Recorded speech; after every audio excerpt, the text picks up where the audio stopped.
Olá, um ótimo dia para você. O Record News Rural está começando. Seja muito bem-vindo. As exportações de carne de frango fecharam o primeiro semestre em alta, mesmo com a suspensão da importação de alguns países nos meses de maio e junho. Considerando todos os produtos, entre in natura e processados, as exportações brasileiras de carne de frango tiveram uma alta de 0,5% nos primeiros 6 meses de 2025, em comparação ao mesmo período do ano passado. Ao todo foram embarcadas 2.600.000 toneladas, de acordo com a Associação Brasileira de Proteína Animal, a ABPA. Em receita, a alta foi de 5%, com 4.871 milhões de dólares de saldo. Vale ressaltar que no mês de junho houve queda nas exportações. Os embarques foram 21,2% menor que no mesmo mês de 2024. E a receita registrou saldo 19,7% menor em relação ao mesmo período do ano passado. Isso porque o Brasil registrou o primeiro e único caso de gripe aviária em granja comercial no país. Dos 151 mercados que a gente tem regularmente vendendo, mais de 125 ficaram abertos ou com pequenas suspensões, o que possibilitaram fazer 343 mil toneladas esse mês. No ranking dos principais destinos das exportações brasileiras no primeiro semestre, Emirados Árabes Unidos aparecem em primeiro, seguido pela China e Arábia Saudita. O Paraná embarcou 1.039.000 toneladas e é o principal estado exportador. Essa resiliência, esse poder de dedicação ao cuidado dos nossos rebanhos levam uma mensagem para o mundo para que ele pode contar com o Brasil. Especialmente agora, no segundo semestre do ano, quando a gente sempre tem um crescimento da demanda do produto brasileiro, estamos mostrando para o mundo que estamos aptos e preparados para colaborar com a segurança alimentar. Já a receita com as exportações de carne suína cresceu 45% em junho e alcançou um recorde histórico. As exportações brasileiras de carne suína, considerando produtos in natura e processados, totalizaram 137 mil toneladas em junho. A informação é da Associação Brasileira de Proteína Animal. Os maiores compradores foram Filipinas, China, Japão, Chile e Singapura. O volume comercializado foi 28% maior que o embarcado no mesmo período do ano passado. A receita teve alta ainda mais expressiva. Foram registrados 341 milhões de dólares no mês passado, saldo 45% superior ao alcançado em junho de 2024. É o maior já registrado na história do setor. E não é diferente do desempenho de janeiro a junho. O semestre foi muito positivo, com uma venda de 722 mil toneladas, crescimento de 17%, e uma receita cambial de 1.723 bilhões de dólares, 32% quando acumulado no comparado com o primeiro semestre de 2024. E mostra que as nossas previsões agora devem ser reforçadas e ter um desempenho ainda mais positivo, já que historicamente no segundo semestre a suinocultura consegue aumentar as suas vendas para o mundo. A maior oferta de tomate no mercado tem derrubado o preço no atacado. Os preços do tomate salada caíram na última semana, segundo o levantamento do CPEA. No atacado de São Paulo, a média foi de R$ 102,00 a caixa, uma queda de 17,4% em relação ao período anterior. No Rio de Janeiro, Campinas e Belo Horizonte, os recursos variaram entre 25,8% e 11,5%, com a caixa valendo R$ 105,00, R$ 108,00 e R$ 102,00, respectivamente. Para os pesquisadores, a redução nos preços é provocada pelo aumento da oferta. As temperaturas um pouco mais altas nas regiões produtoras favoreceram a maturação do tomate, garantindo uma maior disponibilidade de frutos no mercado. Além disso, como o ciclo das plantas avança, naturalmente os frutos se formam, mesmo que as condições de temperatura não sejam ideais. A região de Mogi Guaçu, em São Paulo, intensifica ofertas aos atacados neste mês, já que houve atraso em junho, em função do frio que retardou a maturação. Araguari, em Minas Gerais, está em plena colheita da safra de inverno. A região de Linhares, no Espírito Santo, que começou a safra mês passado, já está intensificando a colheita também. As vendas de etanol tiveram queda de 40% e atingiram o menor volume da safra. O volume de etanol hidratado comercializado na primeira semana de julho, no estado de São Paulo, foi o menor da safra 2025-2026, que começou em 1º de abril. Foram quase 20 milhões de litros a menos comparado ao período anterior, uma redução de pouco mais de 40%. Conforme a explicação dos pesquisadores do CPEA, os compradores de etanol estiveram afastados do mercado paulista. As usinas, por sua vez, seguiram firmes nos valores pedidos por conta dos estoques reduzidos no atual momento. Já os preços oscilaram pouco, conforme levantamento do CPEA. De 30 de junho a 4 de julho, o etanol hidratado teve uma pequena queda de 0,17% frente ao período anterior. O etanol anidro registrou um ligeiro avanço de 0,11%. Já o açúcar cristal vem operando com preço médio de R$ 116,00 a saca de 50 quilos no mercado de São Paulo neste início de julho. A informação é do CPEA. Segundo pesquisas, representantes das usinas se mostram mais firmes em relação aos valores. Mesmo com sinais de baixa entre eles, as previsões de excedente mundial de açúcar para a atual e próximas safras, as recentes quedas do cristal no mercado doméstico, acenderam um sinal de alerta quanto ao custo de produção. Somente em junho, o indicador CPEA acumulou expressivo recuo de 12,71%. Você já ouviu falar em mula de patrão ou muar? Esses animais bastante valorizados são resultados de uma seleção genética a partir do cruzamento de jumentos pega com éguas da raça manga larga. A morfologia perfeita e um comportamento dócil tornam esses animais bastante procurados e valorizados em todo o país.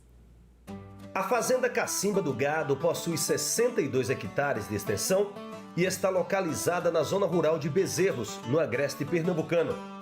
Embora tenha gado no nome, aqui só se cria jumentos. E não é qualquer jumento não, são animais selecionados da raça pega. Eles possuem características diferenciadas de jumentos crioulos, que são os mais comuns. As características morfológicas são percebidas na cabeça, pescoço, dorso e nas patas. Há 50 anos atrás não existia pega. Era jumento normal, jumento pé duro, jumento sertanejo. Hoje o pega chegou. E o pega deu uma evolução muito grande, porque deu tamanho, deu beleza. Vê a beleza que esse jumento tem, que essa jumentada tem. Uma posição de andar, a orelha lá em cima alta. Pescoço grande lançado, cabeça não é tão grande, mas é uma cabeça bonita, certo? Isso foi que deu essa melhoria. Além de um temperamento equilibrado, os jumentos pega são bons em marcha picada. A criação desses animais tem um objetivo específico aqui na fazenda: a produção de jumentos geneticamente selecionados, destinado à reprodução de muares, conhecidos também como burros ou mulas de patrão, animais que apresentam andamento e morfologia mais interessantes a nível de mercado. Quando chega na hora de fazer o cruzamento com o cavalo, vai tirar um burro com a coisa mais linda do mundo, vai tirar um burro graúdo e tudo de andamento, que é isso que a gente precisa. Enquanto jumentos comuns algumas vezes são abandonados pelas ruas, os da raça pega podem custar até R$100 mil. Proprietário da fazenda e apaixonado por esses animais, Antônio Vildes Barbosa iniciou esse ofício há 26 anos e não abre mão de uma boa criação focada principalmente no bem-estar animal. Não admito bater. O animal, você tem que subir nele, ele tem que levar você. Jumento pega e mula boa, não precisa de espora nem de tabica. Precisa de guia, precisa de comando vocal. O burro e o jumento são de uma inteligência superior ao cavalo. Carolina é reprodutora e uma das queridinhas de seu Antônio. Ela mede 1,40 m de altura, enquanto que jumentos comuns não passam de 1,30 m. Os jumentos da raça pega são animais dóceis. A criação sem maus tratos ajuda a manter essa característica do animal. Paulo é o vaqueiro da fazenda e lida com os bichos há quase 20 anos. Eles entendem, a partir do momento que você começa a mexer com ele, falar com ele, vai labiar descendo. Os comandos que você entende falar com ele, vai comandando também, vai entendendo as pessoas. É um animal muito doce, muito fácil de mexer, não dá coice, não morde. É um animal bom de andamento, excelente, anda menino, mulher, tudo. Por exemplo, dos comandos que você, de fato, geralmente faz no dia a dia, quando você quer alguma coisa e ele corresponde. Qual seria, por exemplo? Ponto, o espoleta mesmo, jumento muito mais. O espoleta, eu chamo ele vem para perto dele, eu dou cheiro nele, magarro com ele, aliso ele, passo a mão nele por todo canto, converso com ele e depois libero ele. Esses jumentos são originários dos continentes asiático e africano. A pelagem clara e a cabeça quase toda branca é uma indicação de que a origem é asiática, enquanto que os de pelos marrons e mais escuros, com as patas listradas ou zebradas, indica a origem africana. Dos 50 animais da fazenda, 6 são garanhões que cobrem as 40 fêmeas. Os reprodutores, quando já estão prontos, são destinados ao cruzamento com éguas das raças manga larga machador ou quarto de milhas, para a produção de muares. Eles vivem em média 35 anos e mantêm a reprodução ativa até os 30.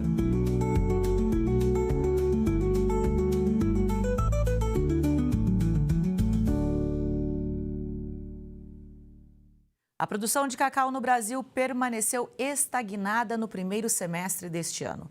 O volume de amêndoas recebidas pelas indústrias foi 37,7% inferior ao mesmo período de 2023. A gente vem acompanhando o aumento nos preços do chocolate com a queda na produção de cacau no mundo. Dados divulgados pela Associação Nacional das Indústrias Processadoras de Cacau, a AIPC, apontam que o volume de amêndoas recebidas pela indústria foi de 58.188 toneladas nos primeiros 6 meses deste ano, um recuo de 0,3% em relação ao mesmo período de 2024. Porém, na comparação com 2023, o resultado representa uma queda de quase 40%. A não recuperação da lavoura brasileira, mesmo com a alta de preço da amêndoa, é reflexo dos extremos climáticos, mas também de questões estruturais, como a falta de mão de obra e baixo investimento nas lavouras. A baixa oferta interna impactou a indústria processadora. A moagem no primeiro semestre deste ano foi de 97.904 toneladas, uma queda de 14,4% em relação a 2024 e de 22,6% na comparação com 2023. Esse é o pior desempenho dos últimos 9 anos. A retração na moagem não se dá apenas pela escassez de amêndoas. O alto custo da matéria-prima e o impacto nos preços derivados também tem limitado a demanda do setor. De acordo com a entidade, os números do primeiro semestre de 2025 reforçam a preocupação com a estagnação da produção brasileira, mesmo diante de preços internacionais em alta e de um cenário favorável para investimentos na cadeia produtiva. Essa semana foi comemorado o Dia Mundial do Chocolate. Os brasileiros consomem em média 4 quilos por ano e o Brasil já foi o maior produtor de cacau do mundo, que é a principal matéria-prima na produção do chocolate. Hoje, a gente ocupa a 7ª posição entre os maiores produtores da amêndoa. Mas a cadeia tenta, claro, retomar o protagonismo brasileiro. Para falar sobre isso, a gente conversa agora com o Vitor Stella, que é consultor técnico do Coco Action Brasil. Muito bom dia, Vitor. Prazer ter você aqui com a gente. Um bom dia para você e a todos que estão nos assistindo. É um prazer estar aqui com vocês e contribuir um pouco com a cultura do cacau no Brasil. É isso. Bom, primeiro eu quero que você explique o que é o Coco Action Brasil. Vamos lá. O Coco Action Brasil se trata de uma iniciativa da Fundação Mundial do Cacau. Tá? A fundação, por sua vez, ela é uma associação internacional que atualmente congrega mais de 80% de todo o setor privado do cacau e do chocolate no mundo. E em 2018, nós, através da iniciativa Coco Action Brasil, passamos a implementar algumas ações aqui em nosso território. Nós vimos os dados divulgados pela IPC, a Associação das Indústrias Processadoras de Cacau, que a produção segue estagnada no primeiro semestre, sem sinais de recuperação. A gente já vem acompanhando isso, né, há algum tempo. Mas é interessante a gente ressaltar que existe sim um plano setorial alinhado, inclusive com a ONU, Vitor. Exatamente. A gente está falando aqui do Plano Inova Cacau 2030. Que é uma grande concertação do setor, né, um plano construído de maneira coletiva para que a gente possa estabelecer metas e colocar o cacau brasileiro novamente no local, né, no patamar aí onde ele nunca deveria ter saído. Eu acho que vale ressaltar aqui que esse plano ele é facilitado pelo Cocoa Action Brasil em parceria com a CEPLAC, né, que é a entidade que coordena toda a agenda de cacau no Brasil do Ministério da Agricultura. E desde 2023, a gente vem trabalhando não só para a estruturação desse plano, mas também para a execução do Plano Inova Cacau 2030. Bom, com base nesse plano, eu preciso te perguntar como é que é possível transformar a cadeia produtiva do cacau e do chocolate no país em 5 anos, né? Ou melhor, não em 5 anos porque não começou agora, mas pelo menos ter esse caminho muito bem ajustado pelos próximos 5 anos. Exatamente. Esse é um processo que ele toma um tempo, né? Mas dado que a gente está vivendo um momento, né, onde todas as entidades que atuam no setor têm se unido cada vez mais para trabalhar de maneira coletiva, a gente acredita sim que isso é possível, né? E assim, o plano ele estabelece algumas metas, apesar de ambiciosas, muito claras de como a gente consegue atingir esses patamares novamente, né? Por exemplo, eu posso citar aqui que uma das metas principais do plano diz respeito de dobrar a produção do Brasil até 2030, ou seja, a gente sair das aproximadamente 200 mil toneladas que é produzido hoje, né, e chegarmos às 400 mil toneladas, né. Temos também outras metas muito interessantes que visam, por exemplo, o aumento ou a recuperação de áreas de cacau antigas de 120 mil hectares, né, a mais, né, ou recuperando ou ampliando essas áreas, para que a gente também consiga atingir esses patamares. Mas um fator importante aqui, e que o Brasil tem um potencial enorme de crescimento, é na questão da produtividade, tá joia? Nosso país ainda possui uma produtividade relativamente baixa quando a gente se compara com outros países, não só da região, mas a nível mundial. E nós costumamos falar aqui dentro do Cocoa Action Brasil que com o beabá agronômico, com aspectos técnicos muito simples, como, por exemplo, correções de solo, uma boa adubação, um bom manejo de pragas e doenças, né, com esses aspectos muito simples, né, de manejo da cultura, a gente consegue dobrar, quiçá triplicar a nossa produtividade média. Então, é nesses aspectos principais que o Plano Nova se concentra, mas, obviamente, também que o plano não deixa de olhar para os outros tão importantes pilares também da sustentabilidade, como os aspectos sociais e também os aspectos ambientais. Porque é interessante quando a gente volta um pouco no tempo, né? Há algumas décadas o Brasil era o maior produtor de cacau do mundo. Hoje o Brasil está na 7ª colocação, ali com Bahia e Pará como principais, Espírito Santo, né? Como os 3 principais estados produtores. E aí, por conta de uma série de adversidades, como a vassoura de bruxa, que a gente já falou bastante aqui, como o clima, tempo, e também muitas vezes falta de investimento em mão de obra, em novas produções, no desenvolvimento de novas possibilidades, o Brasil foi perdendo esse protagonismo. Hoje, né, a gente vê aí o mundo como um todo carecendo de cacau, precisando de cacau, por isso o preço e o chocolate aumentando. Então, dá para reverter esse quadro aqui, o trabalho já está sendo feito. Não, sem dúvida dá para reverter esse quadro. Obviamente que a gente passou por um período de uma crise muito profunda, né, que se estabeleceu principalmente pela vassoura de bruxa na cultura do cacau do Brasil.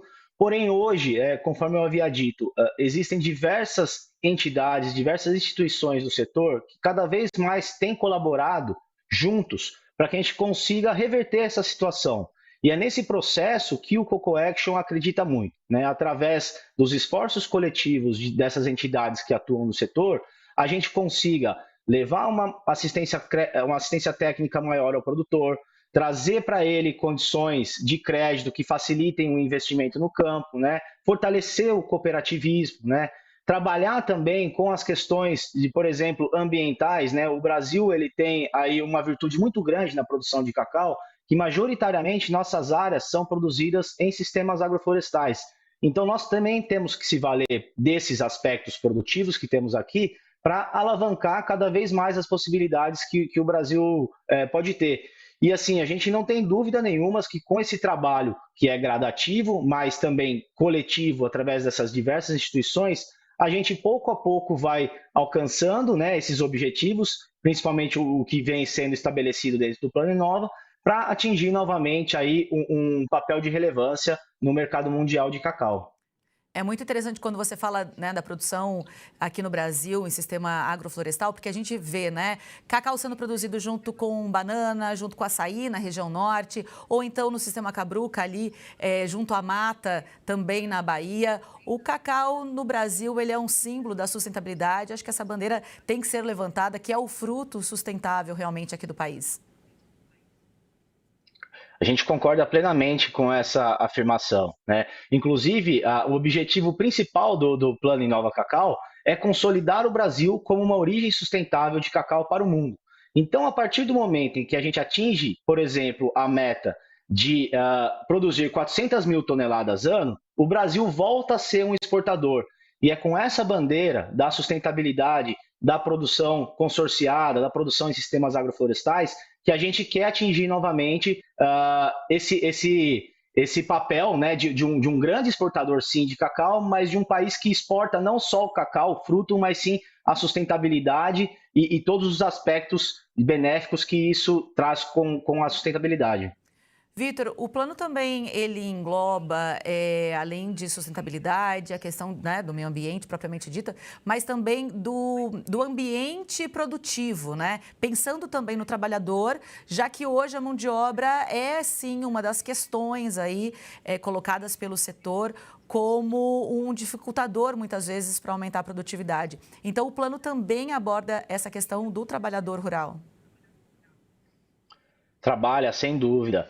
A gente tem ali metas também muito claras, né, no que tangem as questões sociais, mas eu acho que um aspecto muito importante que o plano traz e que pode contribuir muito para essas questões que você menciona é o próprio ponto ali do plano, a própria operação do plano que diz respeito à transferência de conhecimento e criação de novas tecnologias para dentro da cultura do cacau, né? Nesse sentido, a gente visa também trazer mais e mais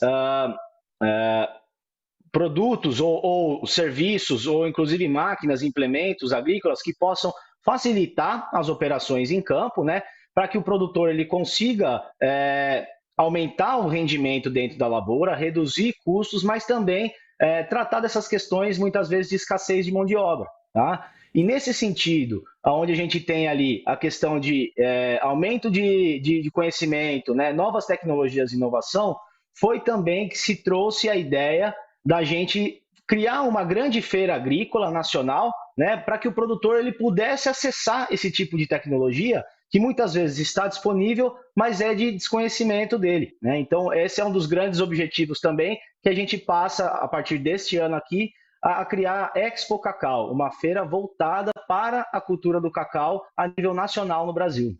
Essa feira será realizada no próximo mês, né, em Ilhéus, na Bahia. Primeira vez que ela acontece, como muitas feiras que tem pelo Brasil, focadas em agropecuária de uma maneira geral. Essa é uma feira específica para a cultura do cacau, que aí pretende reunir especialistas, produtores, né, que é muito importante para que eles vejam essas tecnologias, para aumentar aí a produtividade e a qualidade do fruto. Quem sabe aí a gente alcance a meta, né, do Plano Inova Cacau, que é de dobrar a produção.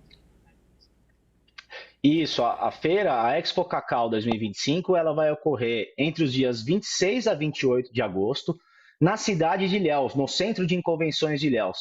E a gente não precisa falar muita coisa a respeito de Ilhéus, né? Por que a escolha de Ilhéus? É uma cidade muito tradicional, né, na cultura do cacau, na produção de cacau, são quase 300 anos de cultivo ali, né? E a cidade ela oferece tudo o que é necessário para se fazer esse grande evento, para se fazer esse grande encontro, né? Então, a Expo Cacau, ela chega, né, com esse cunho de fomento à tecnologia e inovação para o setor, né? A gente vai ter ali diversos parceiros, né, que estão entrando com a gente e acreditando nessa ideia, expondo ali os seus insumos, ou seja, defensivos agrícolas, fertilizantes, máquinas, implementos, serviços, né, toda uma questão ali de aparato de viveiros, e tecnologia de aplicação. Então, a gente vai trazer tudo isso para a feira para que esse produtor ele possa ter acesso, né, e, de fato, concretizar negócios ali, para que ele saia dessa feira, né,